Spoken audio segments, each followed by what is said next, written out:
और आज की कहानी है खोई हुई गुड़िया भाग एक।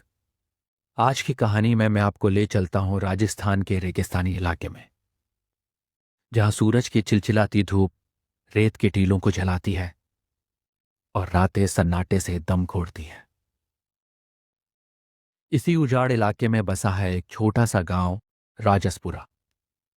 वहां एक पुरानी हवेली में रहती है मीना, एक जिज्ञासु और शरारती लड़की। यह हवेली पीढ़ियों से मीना के परिवार में थी। ऊंची मिट्टी की दीवारें और जाली लगी खिड़कियां समय को थामे खड़े थे। हवेली के अंदर का माहौल अंधेरे और रहस्य से भरा हुआ था। हर कोना गुजरे जमाने की कहानियां फुसफुसाता था। हवेली के एक कोने में रखा था एक पुराना बक्सा। ये बक्सा हमेशा बंद रहता था और उस पर एक सफेद चादर हमेशा ढकी रहती थी। इस बक्से को लेकर मीना के मन में हमेशा से ही जिज्ञासा थी। उसके दादा दादी ने कभी उसे खोलने की इजाजत नहीं दी थी। वे बस इतना कहते थे कि उस बक्से में कुछ पुरानी चीजें हैं जिन्हें छेड़ना नहीं चाहिए। उनकी बातों में एक अजीब सा डर छिपा होता था जिसे मीना समझ नहीं पाती। लेकिन जिज्ञासा का कीड़ा मीना को चैन नहीं लेने देता, खासकर तब जब तेज हवा में पुराने दरवाजे खड़खड़ाते और अलमारियां करहाती थी। ऐसा लगता था मानो हवेली खुद ही कोई कहानी सुनाना चाहती हो। एक दिन जब उसके दादा दादी खेतों में काम करने गए थे, मीना ने मौका देखकर बक्से को खोलने का फैसला लिया। वो बिस्तर पर चढ़ी और धीरे से चादर को हटाया। बक्से का पीतल का ताला काफी पुराना था, जंग लगा हुआ। एक पल को मीना को हिचकिचाहट हुई, लेकिन खोलने की जिज्ञासा भी थी। किसी तरह उसने ताला खोला। बक्से का ढक्कन धीरे से खुला। उसके अंदर रखी थी एक पुरानी सी गुड़िया।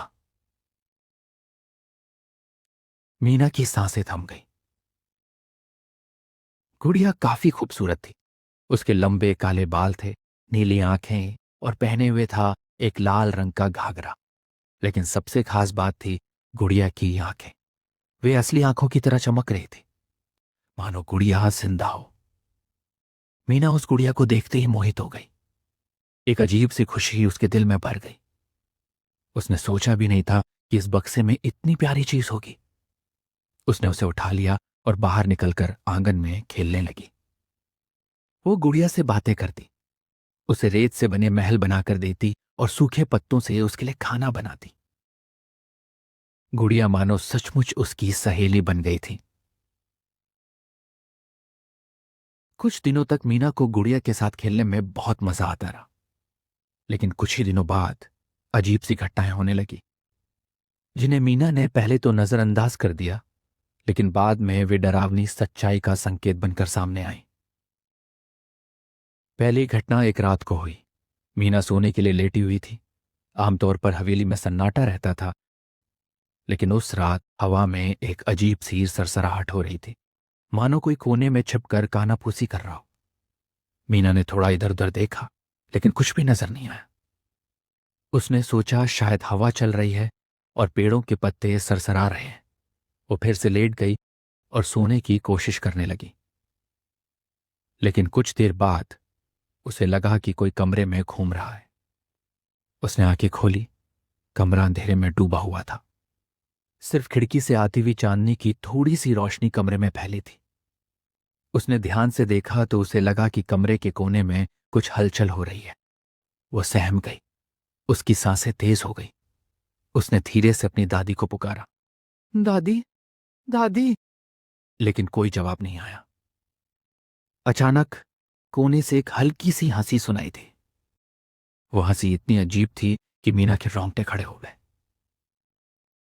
वो हंसी किसी बच्चे की हंसी जैसी थी, लेकिन उसमें एक अजीब सी गूंज थी, मानो किसी कब्र से आ रही हो। मीना डर के मारे बिस्तर में सिमट गई। उसने अपने आप को चादर से ढक लिया। वो पूरी रात ऐसे ही लेटी रही। डर के कारण सो भी नहीं पाई।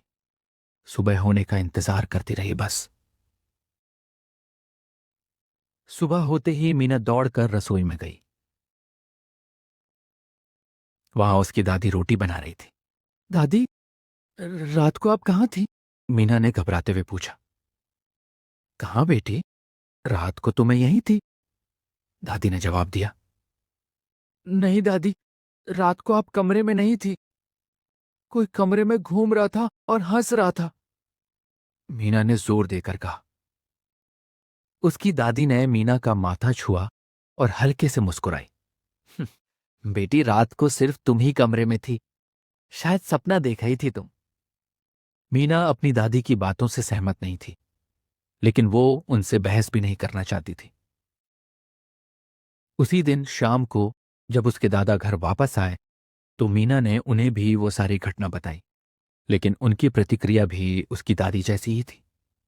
उन्होंने मीना को समझाया कि वो शायद सपना देख रही थी, लेकिन मीना को पता था कि उसने जो देखा, जो सुना, वो सपना नहीं था। ये कोई सच्चाई थी, एक डरावनी सच्चाई। अगले कुछ दिनों में भी अजीब सी घटनाएं होती रहीं। कभी रात को कमरे में किसी के चलने की आवाज आती, तो कभी अलमारी की चीजें खुद ब खुद गिर जाती। लेकिन सबसे डरावनी घटना तब हुई जब एक रात को मीना ने देखा कि गुड़िया अपने आप हिल रही थी। गुड़िया पहले अलमारी के ऊपर रखी हुई थी, लेकिन मीना ने उसे देखा कि वो धीरे धीरे अलमारी से नीचे खिसक रही थी। मीना चीखने के लिए मुंह खोलने गई, लेकिन उसकी आवाज अटक गई। वो डर के मारे हिल भी नहीं पा रही थी। गुड़िया धीरे धीरे फर्श पर आ गिरी और फिर कमरे के कोने की तरफ रेंगने लगी। मीना की आंखों से आंसू बहने लगे। वो पूरी रात डरी सहमी सो नहीं पाई। सुबह होते ही वो दौड़कर अपनी दादी के पास गई और उन्हें सारी बातें बताई। उसकी दादी ने गुड़िया को देखा और उनका चेहरा सफेद पड़ गया।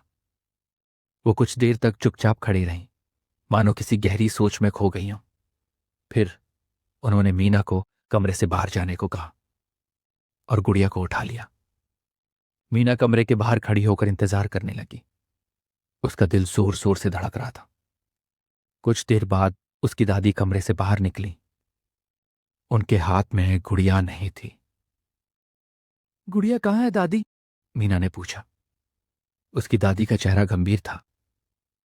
बेटा, उस गुड़िया को अब यहां नहीं रखा जाएगा, उसे दूर ले जाकर दफना दिया जाएगा, ठीक है?